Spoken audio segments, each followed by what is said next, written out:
A kí yín káàbọ̀ sí ọ̀rọ̀ àti àdúrà Másọkúnmọ́ tí ẹ̀ ń gbọ́ láti orí òkè Másọkúnmọ́ Ògìjò. Brother B.A. Ọlọ́runtọ́lá ti ṣetán láti kọ́ wa ní ọ̀rọ̀ náà. Ẹ kú etígbọ̀. Welcome to Másọkúnmọ́ Word and Prayer Message, reaching you from Másọkúnmọ́ Prayer Mountain, Ògìjò. Brother B.A. Ọlọ́runtọ́lá is ready to teach us the word. Happy listening. Táàyè bá wà ẹ ṣe àmì ẹ wó tẹ́ḿpìlì yìí kalẹ̀ kí a lè gbèrú ní ọjọ́ kẹta. Àwọn ọ̀tá rò pé èyí tí wọ́n fi 46 years kọ́ ni Jésù Olúwa wa ń sọ yes or no. Ìwé Jòhánù chapter 2 verse 19 to 20. Mo kéde ẹ̀ láì fi ọtí ọ̀tá àti ọ̀rẹ́ ẹ̀ pé gbogbo ohun tó ti bàjẹ́, gbogbo ohun tó ti dòkú láyé ẹ̀ ní ẹ̀mí mímọ́ àtúnṣe kí òrùn mẹ́sẹ̀gì tó wọ̀ lórúkọ Jésù. Àmín. Mò ń kà láti inú ìwé ìrìnsẹ̀ Jésù tí a tọwọ́ Lúùkù orí ìkẹtàlá ẹsẹ̀ 30 rẹ̀. Sí wo àwọn ẹni ẹ̀yìn ń bẹ tí yóò di ẹni wájú, àwọn ẹni wájú ń bẹ tí yóò di ẹni ẹ̀yìn. I'm reading from the Gospel of Jesus Christ according to St. Luke, chapter 13, verse 30, that says, "And behold, there are those which are last that will be first, and there are those that are first that will be last." Ẹsẹ̀ Bíbélì tí a kà yìí ni a ti ń ṣe ìránṣẹ́ bọ̀, eléyìí tí àkórí ẹ̀ jẹ́ bí ẹni wájú bá ń di ẹni ẹ̀yìn, ẹni wájú tó bá ti ń di ẹni ẹ̀yìn. From this verse is why we are teaching ourselves on the theme that says, when the first is becoming the last. Sérèsì kẹta òun ni ìránṣẹ́ kan báyìí, ìsọtẹ́lẹ̀ Jésù òun ni yóò pé ẹni wájú, kábíyèsí Ọlọ́run, ẹni ẹ̀yìn á di ẹni wájú, á wá di ẹni ẹ̀yìn. A rán mi láti ṣiṣẹ́ lórí ẹ̀ kí làwọn nǹkan tó fi hàn nígbà tí ẹni wájú bá ti ń di ẹni ẹ̀yìn. Case study wa ní sáà yìí òun ni àwọn Israel, a sì wà nínú ìwé Exodus, ìwé ìjádelọ orí 22 láti ẹsẹ̀ 1 sí ẹsẹ̀ 2. Now, you can see this is the third series of this theme. And this is the statement of the prophecy of Jesus Christ. Why was what will be the situation when even the first will be coming last? What are the things that cannot but happen? And this is what we have been teaching now. And our case study is still the Israelites. And we're going to learn from the book of Exodus chapter 32 from verse 1 to 2. Ẹnu ẹsẹ̀ Bíbélì yìí láti ẹsẹ̀ 1 sí ẹsẹ̀ 14 ni ibẹ̀ láti wà ní kánjú. Ìwé Aláwọ̀ sọ pé ohun tó bá yẹ ká ṣe pẹ̀sẹ̀ ká má fi kánjú ṣe bó pẹ́ bóyá ohun gbogbo àtọwọ́ ẹni o tá bá fẹ́ ṣe dáàbò tá a fẹ́ kánjú ju Ọlọ́run lọ ẹ̀kọ́ tó yẹ ká kọ́ mẹ́ ò ní kọ́ mẹ́ o. He that sent me Ọlọ́run máa sọ fún mi Ọlọ́run 17:19 ẹni táwọn kan tí kọ́ ni àmọ̀ kò tẹ́nikẹ́ni ò mọ̀ ó dẹ̀ farabalẹ̀ kọ́ mi ṣàlàyé èmi wá jíṣẹ́ ni bó o ni mo ti máa kánjú ju Ọlọ́run lọ ló fi jẹ́ pé ní ìní ohun tó kàn rẹ o bí ẹni wájú bá ti ń di ẹni ẹ̀yìn èrò ọkàn ẹni bẹ́ẹ̀ kò ní jẹ́ èrò ọkàn rere mọ́. Now, I know this for sure. We are not going to be in a hurry. Because this is what God wants to know. If we rush this thing, then what God wants us to know, we will not be able to even know it. And that is why we are still going to verse 14, but this is why we are going to start. What are the things cannot but happen? Which means that the thought of that fellow will not be the good one. English is àmì sọ pé if your motive is wrong, every other thing will be wrong. Nínú ìrìn àjò ayé yìí, gẹ́gẹ́ bẹ́ni tí àwòkọ́ tí kọ́ni ṣe kọ́ mi àti personal research kíyèsí gbogbo ìgbésẹ̀ tí ẹ̀yin èmi àwa àwọn ń gbé nǹkan kan ti ṣáájú ká tó gbé ìgbésẹ̀ kí ló náà ó ní èrò ọkàn wa èrò inú lórí ohun tí ó padà di tí a fi sínú ìṣe tó di ìgbésẹ̀ ni a fi gbọ́dọ̀ ṣiṣẹ́ tó yẹ lórí èrò ọkàn wa kí ni iṣẹ́ náà ni pé kí èrò ọkàn wa kó jẹ́ kìkìdá ire kó má jẹ́ ibi ṣùgbọ́n táwọn Ísírẹ́lì tó jẹ́ kí sọ nìyí èrò ọkàn wọn ti di èrò ọkàn búburú ó ti di èrò ọkàn ibi nítorí nǹkan méjì kọ́ ẹni iwájú wọn ti ń di ẹni ẹ̀yìn ló fà. And that is why we need to be very careful here, because a situation whereby we discover that your thought you should be very careful in working with our thought, because it's our thought that will lead to our action or actions. And that is also so that is what we have to work on our thought. That which means that we should make sure that our thoughts are always being the good one. But that is contrary to what that happened to Israel here, because their thought now has turned from good to bad. Mo ka Bíbélì mi dé ìwé Òwe orí 4 ẹsẹ̀ 23 rẹ̀, Proverbs chapter 4 verse 23. Ó ní ju gbogbo ohun ìpamọ́ lọ pa àyà rẹ mọ́. Àwọn tí ṣáájú tó jẹ́ case study wa yìí, Israel, nígbà tí àwọn ti kùnà láti pa àyà wọn mọ́, wọ́n yọ̀ǹda ara wọn lẹ̀. Róòmù orí 5 ẹsẹ̀ 16, Romans chapter 6 verse 16 ṣe mọ́ lára pé irú ẹni tí ẹ̀yin bá jẹ́ ọ̀wọ́ ara yín lọ fún bí ẹni láti máa gbọ́ tirẹ̀ ẹ̀rọ ẹni bẹ́ẹ̀ lẹ́yìn ṣe ló fi jẹ́ kí èrò ọkàn rere ọkàn wọn tẹ́lẹ̀ kú ò èrò ọkàn búburú ó wá gba ipò níbẹ̀ tó fi jẹ́ pé kìkìdá èrò ọkàn búburú ló kù fún wọn. Now you can see, and that is what is happening when it comes to a situation where Proverbs 4:23 made us to understand that the moment you allow something that's going in your hand, that is what you are going to act upon. This is what is happening to the Israelites of old, to the extent that here now they did not even their thought has become evil, to the extent that they are not taking of anything even than bad. And that is why that Romans 6:16 now manifested in their life, that those you are slave to, who that you are you have obeyed or you have surrendered yourself to obey. Sátánì ti gbàkóso ọkàn àwọn Ísírẹ́lì, àwọn tó jẹ́ case study yìí ló fi jẹ́ kán ní èrò burúkú sí Mósè adarí wọn pé kí lè rò sọ́nà sí Mósè ọ̀rìn mọ́ ti kú nìyẹn, ó ti bá kún ó ti jáde kúrò nìyẹn. Ẹ̀yin náà èmi àwa àwọn kábíyèsí Ọlọ́run bí àbá pa ìyàwó mọ́ kábíyèsí Ọlọ́run bí ẹni wájú bá fi rẹ̀ lẹ̀ tó wá lọ ń di ẹni ẹ̀yìn tí ọ̀rọ̀ Jésù ìsọdọ̀ Jésù yóò lè ṣe láìṣẹ́ yìí tó bá lọ ń ṣe mọ́ onítọ̀hún gbogbo ibi tó ti ń ro èrò ọkàn rere sí tẹ́lẹ̀ kódà sí ara ẹ̀ ó máa yí padà á wá dédi pé èrò ṣé tí ìbá ṣe bẹ́ẹ̀ ni èèyàn wà nú ọkọ̀ nú mọ́tò ó dẹ̀ ń rìn náà pé kí mọ́tò yìí lásìdẹ̀ǹt kí mọ́tò tiẹ̀ kó la kó gbiná kó jóná káwọn kó ṣé èrò oore nìyẹn ṣé èèyàn mọ̀ pé irú ayé bẹ́ẹ̀ tí èrò bẹ́ẹ̀ wà lọ́kàn ẹ̀ èrò ọkàn ẹ̀ jẹ́ ti èṣù ó ti yọ̀ǹda rẹ̀ fún Sátánì nìyẹn ẹni wájú tó bá ti ń di ẹni ẹ̀yìn gbogbo èrò tó máa ti ọkàn ó tàn jáde èrò burúkú ni.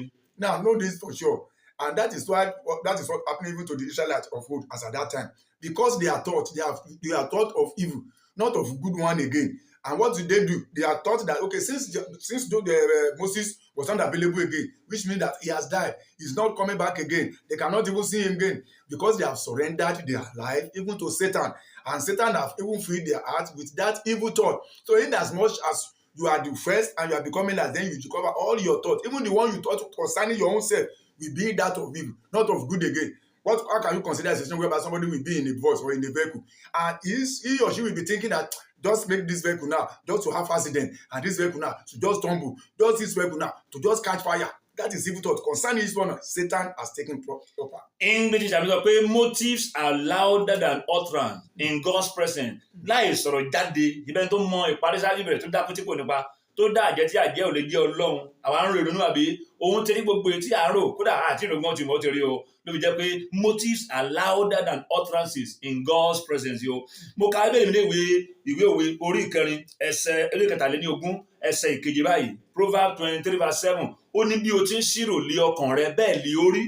Ló fi jẹ́ pé àṣẹ àti agbára máa ń tẹ̀lé gbogbo èrò ọkàn téèyàn bá ti ń rò látàrí pé kó lè wá sí ìmúṣẹ. Ewu tó wà níbẹ̀ nìyẹn o. Tó bá jẹ́ ire ni èrò tó wà lọ́kàn ẹ òun rò ó da gan o, good of you, lórí pé àṣẹ àti agbára tó máa tẹ̀lé lẹ́yìn á jẹ́ kó wá sí ìfarahàn kó wá sí ìmúṣẹ. Ṣùgbọ́n ewu tó wà níbẹ̀ ni pé tó bá jẹ́ pé èrò òbí ń kọ́ kó tiẹ̀ kú ọ̀tẹ̀ sí kú kó ya òye ìyànà nǹkan bókó ńgbà tí àṣẹ àti agbára bá jáde tí ìbá ṣe pé orí onítọ̀hún tí ò gbàbọ̀dè àbí pé Ọlọ́run dìde kó ń tọ̀hún yọ ibi tí òrò yẹn náà padà ṣẹlẹ̀. Òun ló fi jẹ́ pé à ń láti yẹra wa wò báyìí ṣé ẹni wájú ẹ̀ ò tí ì máa dẹni ẹ̀yìn torí pé bí ẹni wájú ẹ̀ ní dẹni ẹ̀yìn bí àwọn Ísírẹ́lì ni èrò burúkú á jẹ gàba á gbàkóso ayé onítọ̀hún sí ara ẹ̀ sí àwọn èèyàn sí ọkọ ẹ̀ síyàwó sódòdì ẹ̀ sí iléeṣẹ́ ìbílámàrò. Now, you believe that one thing is sure. Even those our thoughts that you are thinking about, God has known everything. He knows the end from the beginning. So he knows that thought. He knows that our motive, even before we utter it. So he knows everything.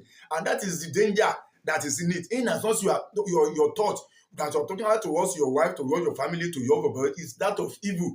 Then Satan has taken over your life to the extent that you that have been fought, you are coming last because all your thought, all your behavior are very evil. And that's why we need to work on our thought.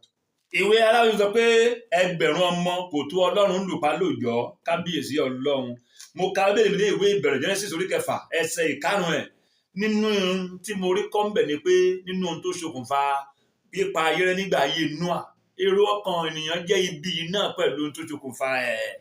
Kò wá tán lẹ̀ náà di àsìkò ya mo lè tán òní àṣẹ rán mi láti ṣiṣẹ́ lórí ẹ̀ pé bí ẹni wájú àwọn tó jẹ́ lérò rí èèyàn Ọlọ́run tọ́mọ Ọlọ́run tó ń jẹ́ tó bá ti ń depọ́n ń di ẹni ẹ̀yìn kóun lè ríra ẹ̀ kó lè ṣàtúnṣe kó lè bọ́ kó lè pẹ́ tó nígbà láì gbẹ̀jẹ́ kó gbà kó lọ́wọ́ èrò burúkú lọ́wọ́ Sátánì tó di jẹ gàba lórí ọkàn ẹ̀. And that is why it's very good. Because when Satan has taken money that the thought of that fellow is bad, you will not be thinking of everything good again. It is that evil that you'll be thinking about. And that is what is happening to the Israelites as at that time. I could discover one thing in Genesis chapter 6, there, verse 5, there, that what causes or what emancipated because for God to destroy the world as at that time, it is because the evil thought of human beings, because all their thought is that of evil on daily basis, and that's what caused God to act the way he acted as at that time. So the same thing happens when your thought is always evil, then Satan has taken over, then that thing that you are thinking about, just as the Proverbs said, that as you think about, that is how you are. So that is Proverbs 23:7. So the moment you are thinking like that, that is how, when that one will manifest. If it is evil, it will manifest. So if it is good, it is manifest. English ìjà mi sọ pé constant evaluation puts you on track. Mo kà Bíbélì mi dé ìwé Kọ́ríńtì kejì orí ìkẹtàlá ẹsẹ̀ ìkarùn rẹ̀ 2 Corinthians chapter 13 verse 5 ó ní ẹ máa wádìí ara yín bí ẹ̀yin bá wà nínú ìgbàgbọ́. Méjèèjì yẹn àtọ̀rọ̀ English àmì o àtọ̀rọ̀ Bíbélì sọ pé 2 Corinthians 35 yìí o ló fẹ́ jẹ́ kí n bi ẹ́ léèrè pé gbogbo ẹ̀yin tó ń gbọ́ ọ̀rọ̀ àti àdúrà máa sọ fún yìí tí àkórí ẹ̀ jẹ́ bí ẹni wájú bá ń di ẹni ẹ̀yìn, kí ni èrò ẹ sí wọ fúnra ẹ? Kí ni èrò ọkàn ẹ sí aya ẹ, sí ọkọ ẹ, sí ọmọ ẹ, sí ọ̀gá ẹ, sí ilé iṣẹ́ tó ti ń jẹun tí orí òkèlè ti ń pọ́n? Kí ni èrò ẹ ọmọ Nàìjíríà sí orílẹ̀-èdè ẹ, sí ìpínlẹ̀, sí ìlú ẹ? Kí ni èrò ẹ sí gbogbo èèyàn tó ń pàdé? Now, that is what caused me to ask you this question. You that are listening to this message, now I want you to ask you this question. What is your thought concerning yourself, concerning your wife, your children, your family, your work, your establishment, your state, your church, your everything that you are dealing with, even to your country? What is your thought toward all those things that you mean? Tó bá jẹ́ èrò rẹ ni èrò ẹ sí ìdáhùn àwọn ìbéèrè tí mo béèrè yìí, orí ọ̀fẹ́ Ọlọ́run ó máa tó fún ẹ o láti tẹ̀ wájú lórí ẹ̀ yẹ́sọ̀ láti tẹ̀síwájú lórí èrò ìdá yẹn o. Àmọ́ tó bá jẹ́ pé èrò ìdàkejì tó jẹ́ pé èrò burúkú ni gòyìn kí ẹni wájú ẹ tó di gan, o nílò ẹnìkan tó lè gbà ẹ́ lọ́wọ́ èrò burúkú. Ẹnìkan lè jẹ́ gàba ọkàn ẹni wájú ń dẹni ẹ̀yìn. Sátánì lẹ ti invite tó ti wọlé jókòó síbẹ̀ ló fi jẹ́ pé ibi ni àbí tí ìbá ṣe bẹ́ẹ̀ ju ẹ ronú lórí ẹ̀ kéèyàn dẹ̀ máa jí kó máa lọ kó dẹ̀ máa ro burúkú sí ara ẹ̀ kó tiẹ̀ kú kí wọ́n tiẹ̀ wá báyìí kó tiẹ̀ bá báyìí kó tiẹ̀ jábọ́ kí ní tiẹ̀ kó pàmò báyìí. Ṣé èrò rẹ nìyẹn? Ẹ̀mí Sátánì gbàkóso ló jẹ́ kí ọkàn máa bẹ̀ sí ròyìnkòrò onílù ẹ̀ tó tẹ́lẹ̀ nígbà tó jẹ́ Jésù. Now, know this for sure. If your thought toward that question, then if your thought is good, is that of good one, then I congratulate you. That one is good. But if it is evil, you need someone that can deliver you. Because that means that Satan has taken over of your life, and that's why you are having evil thought. How can you think about somebody to just wake up in the morning and will continue to say, as the person is going now, oh, you should be thinking about, let motor just come now and hit him and die. Let a stray bullet come from somewhere and kill him. Those are evil thoughts that evil something to manifest. So you need someone that can deliver you, and that is Jesus Christ. Wọ́n ti gbé orin àti àdúrà dé jẹ́ ẹran létí ọkà tó lọ gbọ́ ìfilọ̀ mẹ́ta tó gbé àgbàdua o pé aràn mi sí ẹni sàyí o. Exodus 32 verse 1 to 14 láwà. Àmọ́ ẹsẹ̀ kan sì kejì láti wá àti kó mẹ́ o torí pé ní ọ̀sẹ̀ tó ń bọ̀ ibẹ̀ láti wá àwọn tó ti kọ́ mi wọ́n wà jíṣẹ́ pẹ̀lú ìfarabalẹ̀ o pé bí ẹni wájú bá ti ń di ẹni ẹ̀yìn míì lọ́sẹ̀ yìí èròkérò ló máa gba ọkàn wọn kò ní sí èrò bẹ̀ mọ́. Wọ́n ti gbé orin àti ọ̀dàdé a máa gbọ́ ìfilọ̀ ṣáájú. To God be the glory. We are still going to verse 14. I can't Exodus 32, but we are still in verse 1 and 2. I'm going to continue next week. But what God has put in my mind, we are still there, is that when your first is becoming last, then you will be having evil thoughts. All your thoughts will be evil concerning yourself, concerning your family, and everybody. FATC ìkéde yìí Masokumo Word and Prayer Conference 2025 tí National Headquarters wọn wà ní 10B Masokumo Street Mainland Phase 2 Ògìjò Ogun State fi tayọ̀tayọ̀ pé gbogbo àwọn ọ̀dọ́ youth àti gbogbo ẹni tí ó nífẹ̀ẹ́ sí ọ̀rọ̀ Ọlọ́run tó ń retí ìmúṣẹ àlàyé pẹ̀lú gbogbo ẹni tí kò tí sọ ìrètí nù síbi ìpàdé àpérò gbogbogbò ọ̀rọ̀ Ọlọ́run ọlọ́dọọdún Annual National Conference níbi tí ìdánilẹ́kọ̀ọ́ ìbéèrè àti àdúrà ọlọ́jọ́ kan ti máa wáyé ní ọjọ́ kìíní oṣù kẹwàá ọdún 2025 nínú ọgbà ìgbàlejò tó ń ti gbọ̀ngàn ayẹyẹ Tùngbá FM tó wà ní Tùngbá Close ọ̀nà fọ́kọ́ estate Ìtàlùwò Ìkòròdú bẹ̀rẹ̀ ní aago 9 òwúrọ̀ ọ̀fẹ́ ní ìforúkọsílẹ̀ registration is free ẹni ọdún 17 17 years old ni Joseph nígbà tí Ọlọ́run fi ọlá ògo ẹ̀ hàn tó ṣe lẹ́ni 30 ọdún 30 years ẹ̀yin tí ẹ fẹ́ mọ ẹ̀bùn tí ẹ ní láyé nǹkan mẹ́jọ wà tó gbọ́dọ̀ mọ̀ gẹ́gẹ́ bí ẹni tí ó lẹ́bùn kí ẹ̀bùn tí o ní lè wáyé fún ìwọ náà níbi gíga bákan náà ni nǹkan mẹ́wàá kan wà tó gbọ́dọ̀ gbáradì fún gẹ́gẹ́ bí alálàá àtẹni tó lẹ́bùn gbìyànjú láti wà níbi àpéjọ ìdánilẹ́kọ̀ọ́ ọ̀rọ̀ Ọlọ́run yìí tí ó wáyé ní ọjọ́ kìíní oṣù kẹwàá ọdún yìí for seat reservation tàbí ìwádìí nọ́mbà yìí ní kẹ́ WhatsApp 08056055062 08056055062 WhatsApp only ọ̀rọ̀ Ọlọ́run ìyè ní títí ayé Jésù Ọlọ́run má sọkún mọ́ ààyè ló wà. Mo fàyè á ti fẹ́ mi fún ọ̀dàgùntàn tó kọ fún mi jẹ́ kí n lè jẹ́ olùtítọ́ Jésù Ọlọ́run. Ààyè lọ́wọ́ ẹ̀jẹ̀ apari orúkọ Jésù Let's shout the name of Jesus Christ to pray. Èròkérò nínú mi. Èròkérò nínú mi. Àti lọ́kàn mi. Àti orísun èròkérò bẹ́ẹ̀ sì sẹ́lẹ̀ mọ́. Ó ti yá bẹ́ẹ̀ orísun èròkérò. Nínú ayé mi lọ́kàn mi. Ẹ̀mí máa ṣe ẹ̀kọ́ báyìí. Ó yá bẹ́ẹ̀.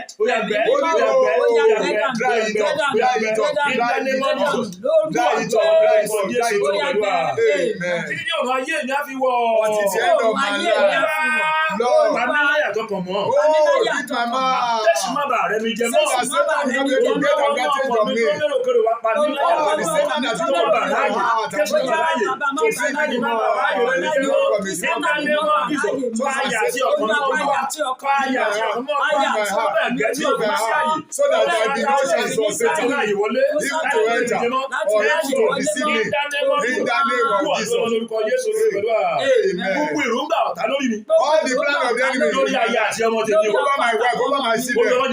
God is not come to pass. God is not come to pass.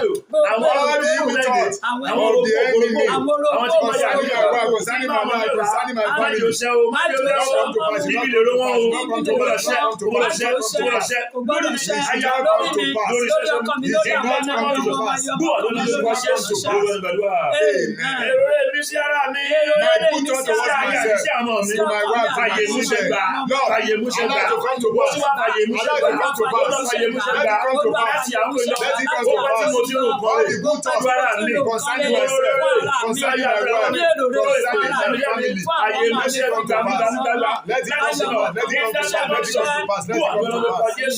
According to Job 20:28, ó ní èyí ó gbìmọ̀ kan a ó sì fìdí ẹ̀ múlẹ̀. Ẹ pariwo Jésù. Ire tí mo gbìmọ̀ fún ara mi. Gẹ́gẹ́ bí ọ̀rọ̀ Olúwa fìdí ẹ̀ múlẹ̀. Fìdí ẹ̀ múlẹ̀. Fìdí ẹ̀ múlẹ̀. Ire tí mo gbìmọ̀ fún ara mi. Ire tí mo gbìmọ̀ fún ara mi. Fìdí ẹ̀ múlẹ̀. Fìdí ẹ̀ múlẹ̀. Fìdí ẹ̀ múlẹ̀. Fìdí ẹ̀ múlẹ̀. Ire tí mo gbìmọ̀ sí àwọn ẹbí wa tí mọ̀lẹ́bí wa tí àwọn tó bá tí ẹ̀mí mọ́ fìdí ẹ̀ múlẹ̀. Ire tí mo gbìmọ̀ sí ara mi sí ẹ̀sìn mi. Fìdí ẹ̀ múlẹ̀ mọ́. Báyé mi Olúwa, mo yà sí mímọ́ fún ọ. Gba gbogbo àkókò mi, kí wọ́n fún ìrẹ́. Báyé mi Olúwa, mo yà sí mímọ́ fún ọ. Gba gbogbo àkókò mi, kí wọ́n fún ìrẹ́. Yóò wáyà pariwo orúkọ Jésù ti àgbà Olúwa. Dá ọkàn àti àyà mi. Dá ayé mi àti bọ́dì mi. Fún ògo rẹ láti òkè. Dá ayé mi dá ọ̀rọ̀ mi tó bọ́dì mi dára mi. Olórí bẹ̀rẹ̀ náà gbà fún ògo rẹ̀. Gbà fún ògo rẹ̀. Gbà fún ògo rẹ̀. Gbà fún ògo rẹ̀. Dá ayé mi dá ọkàn mi. Dá ayé mi fún ògo rẹ̀. Èṣù onílò. Sẹ́sẹ́ mi onílò ayé rẹ̀. Sẹ́sẹ́ ayé mi ní àkéjà. Sọ́yọ́ máa máa sun èrò burúkú. Dá ayé mi. Dàbọ̀ mi. Dàbọ̀ mi. Dàyà mi. Fún ògo rẹ̀.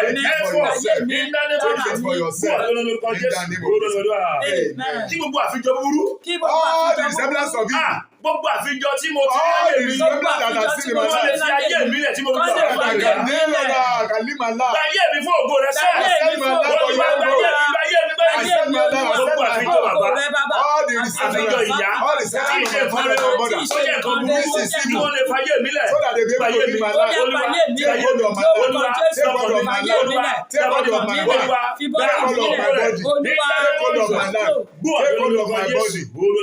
Kí ìgbé ayé mi ọlọ́sà bíyè. That is my life, Jẹ́ wà gbọ́lá. Wọ́n lè fi ògo rẹ̀ hàn So that I can give your glory more than Take before. charge of my life. Lord, take charge of my Ayé mi life. dàkóso My life. ìgbé ayé mi. Wọ́n lè fi ògo My rẹ̀ body. hàn. Kí o ṣe àtẹ̀yìnwá So that all my life ayé mi dàkóso ayé mi. Take charge of my life. Take charge of my life. Take charge of my body. Take charge of my life. Take charge of my life. Take charge of my life. Ọkọ̀ ẹ̀mí ni ọkọ̀ ìgbé wa. Ọkọ̀ ayé àmì ọmọ mi bá wa. Ọkọ̀ ìgbé. Iṣẹ́ ìṣẹ́ mi ẹ̀rù tó wù mí. Ọkọ̀ rẹ̀ gbà máa wà. Ó yá kí lè gbogbo fọ́. Kí o jẹ́ àyè máa wọ̀. Kí o jẹ́ àyè máa Jesus. Kú ọ̀dọ́ lórúkọ Jésù. Olúwa. Má jẹ́ kó lọ rárá mi. Má jẹ́ kó lọ rárá mi o. Ohun tí mo ṣe tí mo fi wọ̀ ọ́ lọ́wọ́. Má jẹ́ kó lọ rárá mi o. Ẹ̀bẹ̀ mo bẹ̀. Ogun ẹ̀mí láì fún Bálámù. Bálámù gbé ta fẹ́ràn kó. Ogun ẹ̀mí láì fún Júdásì o. Júdásì fèsì ẹ̀ kó kùn so. Ogun ẹ̀mí láì fún Géhásì o. Géhásì fèfẹ̀ tẹ́ mọ́ra. Ohun tí mo ṣe tí mo fi wọ̀ ọ́ Olúwa. Má jẹ́ kó lọ lára mi o. Ẹ̀bẹ̀ mo bẹ̀. Ẹ kú onímọ̀ fún Series 4. Kámẹ́rà wa ni Bólúwa ti fẹ́. Amen. Ọlọ́run tán lọ́mọ mi níwájú tí o. Pásítọ̀ Dr. Mrs. Magdalene. Olúwarẹ̀mílẹ́kún wáyé fún ẹjọ́ ń ṣe ní àníwọ̀n láti báyìí. BA Ọlọ́run tó lá ní orúkọ tèmi o tí ayé mọ̀ sí Máṣọ̀kúnmọ́. Jésù Ọlọ́run Máṣọ̀kúnmọ́, ààyè ló wà. My name is Joe Agbola, God of Masokumo. You are alive forever.